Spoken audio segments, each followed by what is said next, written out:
So, I'm going to tell you why sequels stink and are terrible and are basically Hitler. Now, for the record, I think they can be done right, and I have enjoyed sequels and franchises and cinematic universes, but I feel like these types of stories tend to run into an issue, and I think it has to do with the natural rhythm of storytelling.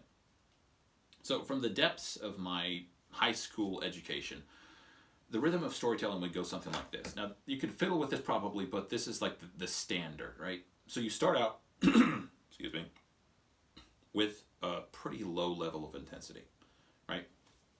A day like any other day, and then something crazy happens, right?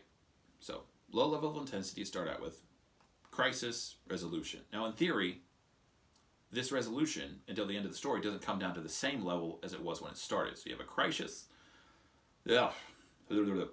crisis, and then a resolution, not as low. Another crisis, another resolution, still not as low. Then an ultimate crisis and an ultimate resolution down to the same level that it started out at, right?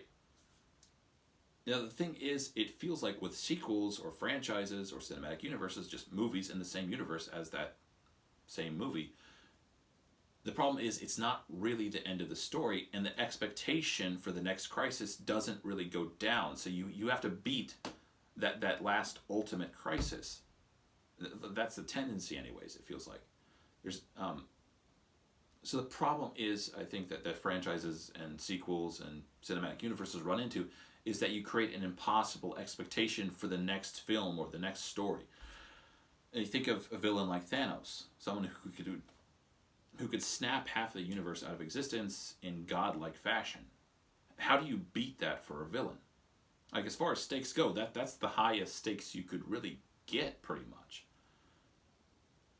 So, I think that's why these franchises tend to run into this issue, where if they don't stop at the right time, they create this impossible thing to beat, this impossible standard to rise above, and it maybe tends to make that whole thing like collapse on itself a little bit. Yeah. Anyways, also for the record, I don't like the idea or the concept of prequels. I think it can be done correctly, but I feel like it kind of kneecaps the first story then a little bit. But yes, not going to be making videos this next week because of, stuff and, yeah. Anyways, you can watch my older videos if you want to and hold you over if you require it. So, thanks for watching. If you like the video, please press the like button, subscribe, and leave a comment if you want to.